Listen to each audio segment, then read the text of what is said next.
Good morning students, myself Garima and today's topic is business environment. So let's start. देखो, meaning of business सबसे पहले business environment के लिए पहले क्या समझना है हमने, मीनिंग ऑफ बिजनेस क्या होता है। ओल्ड कंसेप्ट क्या कहता है, an activity which can be perform with the objective of earning profit.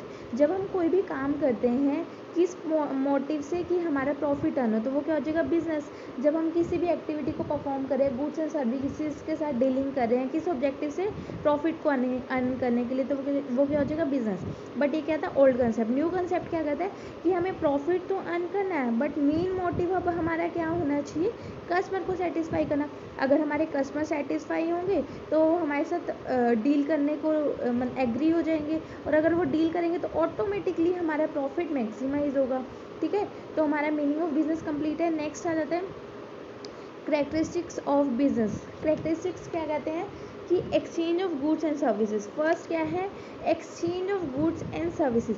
अगर एक डीलर है, एक शॉपकीपर है, कोई भी गुड्स एंड सर्विसेज ले रहा है पर्सनल यूज़ के लिए, अगर वो पर्सनल यूज़ के लिए किसी भी चीज़ को ले रहा है तो वो क्या होगा, वो हमारी गुड्स एंड सर्विसेज मतलब पर्सनल यूज़ के लिए ले रहा है तो वो किस में आएंगी, तो एक्सचेंज नहीं हुआ ना, तो वो क्या हो जाएंगी, वो हमारी बिजनेस में नहीं आएंगे। अगर हम वही प्रोडक्ट्स एंड सर्विसेज के साथ हम एक्सचेंज कर रहे हैं, डीलिंग कर रहे हैं, तो वो क्या हो जाएगी हमारी exchange of goods and services.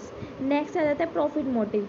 Next क्या है, हमारा मेन मोटिव किसी भी बिजनेस का क्या होता है कि प्रॉफिट्स को अर्न करना। ठीक है, नेक्स्ट है कॉन्टीन्यूटी इन डीलिंग।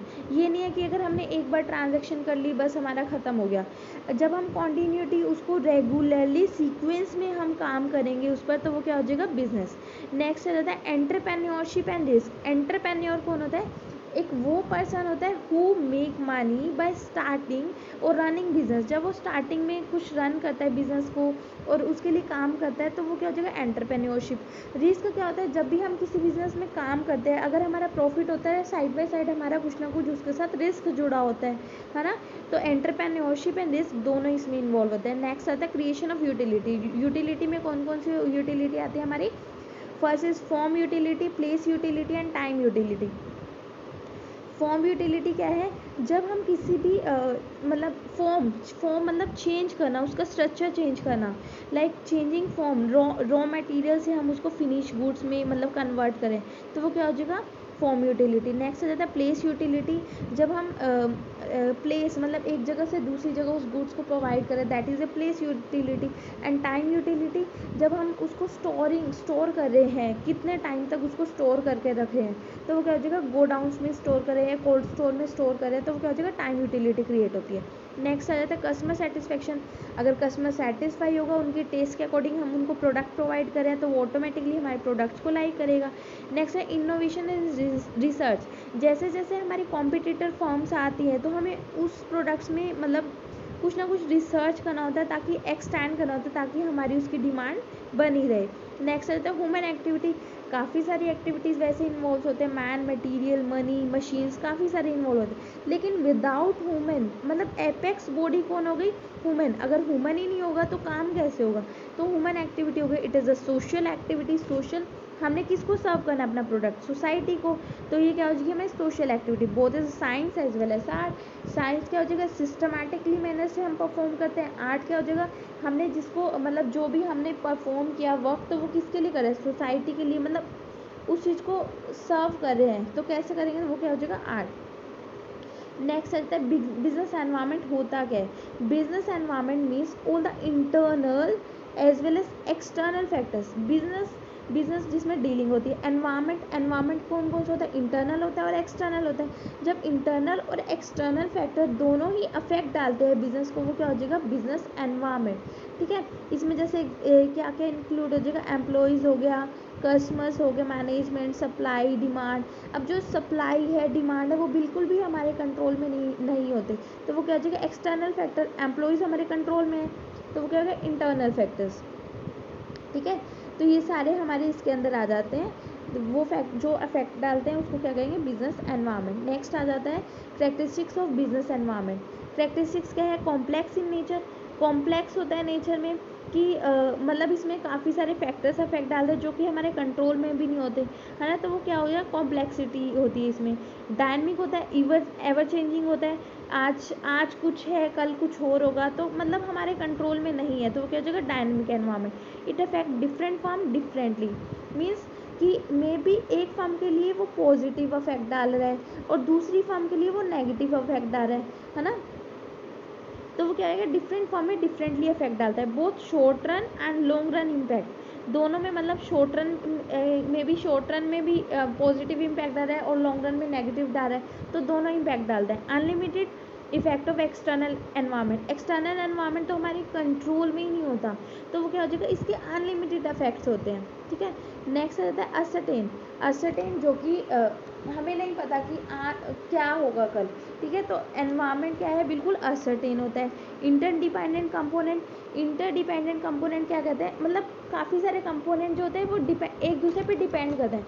लाइक अगर हमारा economic environment, just may be ऐसा हो सकता है कि हमारी इकोनॉमी का एनवायरनमेंट है वो सोशल एनवायरनमेंट पे इफेक्ट डाल रहा हो।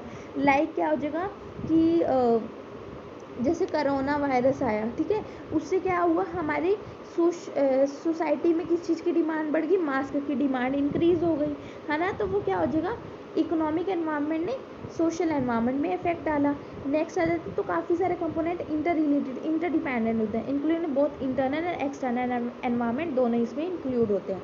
नेक्स्ट आ जाते हैं इसके component of business environment. Component में फर्स्ट क्या होता है, internal environment and external environment. Internal में क्या हो जाता है, जो इंटरनली हमारे बिजनेस के एनवायरनमेंट, मतलब जो हम, जिसका हमारे बिजनेस का पूरा कंट्रोल होता है उस पर, तो वो क्या हो जाएगा, इंटरनल एनवायरनमेंट। जैसे जो भी हमारा ऑब्जेक्टिव है, हम अपने अकॉर्डिंग जब मन चाहे चेंज कर सकते हैं। ह्यूमन रिसोर्स जो हमारे लिए काम करे उसको चेंज कर सकते हैं।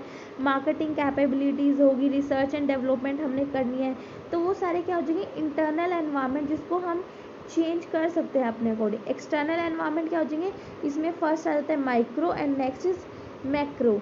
माइक्रो क्या हो जाएंगे, मतलब जो अफेक्ट डालते हैं हमारे बिजनेस को, लेकिन हमारे मतलब कुछ कुछ कंट्रोल में होते हैं। और जो मैक्रो एनवायरनमेंट होता है वो बिल्कुल भी कंट्रोल में नहीं होते, जिसको हम अपने सिचुएशन के अकॉर्डिंग चेंज नहीं कर सकते। लेकिन माइक्रो एनवायरनमेंट जो होते हैं ना, वो थोड़े थोड़े, मतलब कुछ कुछ हमारे कंट्रोल में होते हैं, और ये इंटरनल एनवायरनमेंट है वो फुल्ली हमारे कंट्रोल में होते हैं, ठीक है। माइक्रो एनवायरनमेंट में क्या आ जाएगा, कस्टमर्स, जैसे कस्टमर है, कस्टमर का टेस्ट चेंज हो रहा है, तो हम अपने प्रोडक्ट को उस टेस्ट के अकॉर्डिंग बना सकते हैं, ठीक है। सप्लायर है, सप्लायर अगर हमारा एक हमारे साथ डीलिंग अच्छे से नहीं करे तो हम दूसरा सप्लायर यूज़ कर सकते हैं ना। कॉम्पिटिटर फर्म है, वो न्यू प्रोडक्ट्स लेकर आई, रिसर्च एंड डेवलपमेंट करवाए, तो हम उसमें और प्रोडक्ट्स, अपने प्रोडक्ट्स में एडिटिंग कर सकते हैं, ठीक है। तो वो मतलब जो भी, मतलब उनके अकॉर्डिंग हम अपने प्रोडक्ट्स को चेंज कर रहे हैं, तो वो क्या हो जाएंगे, मैक्रो एनवायरनमेंट। नेक्स्ट आता है माइक्रो, एक होता है माइक्रो, एक मैक्रो। माइक्रो तो क्या होता है, कुछ कुछ कंट्रोल में होता है। मैक्रो जो कि बिल्कुल भी कंट्रोल में नहीं है।